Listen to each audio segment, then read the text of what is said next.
Hi everyone, Edison Vasquez at Comrie. I hope everyone is doing well. Thanks for following us, thanks for checking us out, thanks for all the feedback. We appreciate everything that you send us, and we're trying to give you more information and trying to help you. Today we're doing must-do items during due diligence process. This applies to buyers who are in the process or looking to buy an industrial building or any building in general, whether it's a user or an investor. So we put 5 items that are must do for industrial buyers or building in general. There are more, but these are the top 5 that we think can help.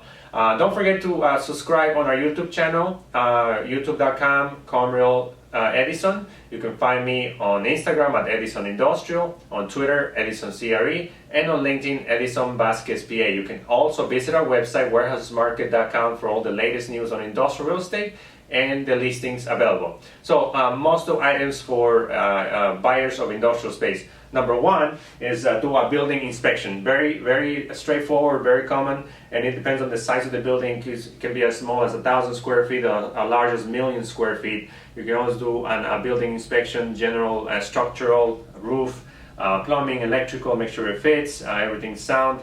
If the building is older, there's 40-year, 50-year inspections that can be done. But in general, you want to make sure that the building is sound, solid, connect to water and sewer, electrical is in working conditions for your type of use. So general building inspection, number 1, must do to buyers looking for industrial space. Number 2, environmental inspection, very common on industrial spaces, especially manufacturing facilities or facilities that have been used for fuel, oil, or any similar that can be pollutant.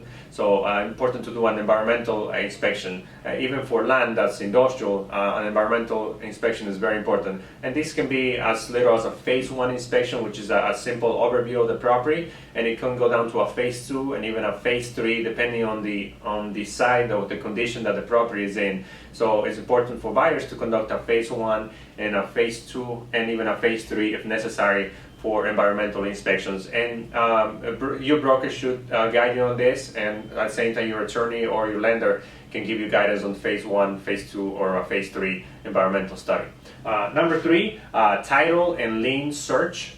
This will more likely be done by your attorney or your title company or whoever is representing you, and be sure to have an attorney. Highly recommended that you have one when you're buying an industrial building or a commercial building in general. Important to have somebody represent you. So your attorney or your title company will do a title and lien search. This to make sure the title is clean, there's no liens, there's no open permits, there's nothing pending on the property. Especially when you go to get a mortgage, your lender will review all this to make sure there's no other liens or outstanding mortgages that can be damaged in the title or that can present a problem at the moment of closing. So this can be done ahead of time by your attorney or your title company.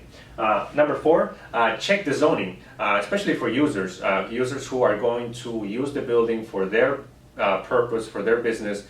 If it's zone industrial, then make sure that the use that you're going to use is allowed in that zoning, whether it's manufacturing, just simple storage, or specific manufacturing or storage of chemicals. Anything that can be outside of that will have to go through zoning. So when you're looking at the building, during your due diligence process, check the zoning, make sure it complies with what you're trying to do.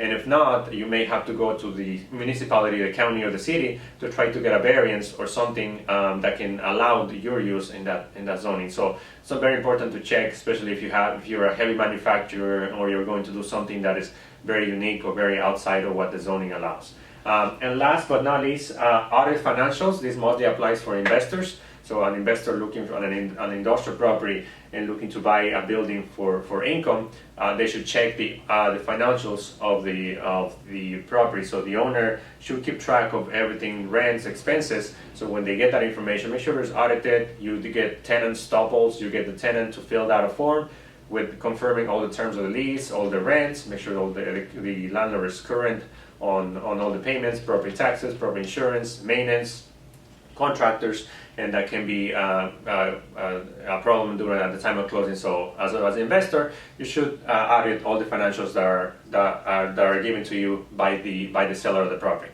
So these are 5 items that must do for buyers. There are plenty of others that could apply. These are the top 5 that we think are very important for any buyer looking for industrial space. Again, you can always contact us. Our team is happy to help in the leasing of sales of industrial space here in South Florida and throughout the country through our networks of CCIM and SIOR. So thanks for checking us out. Don't forget to subscribe. Please follow us. You can find me on social media at Edison Industrial on Instagram, on Twitter, Edison CRE, on LinkedIn, Edison Vasquez PA. And always check out our website, warehousesmarket.com, for the latest news, information, and listings for industrial space. Take care, be safe.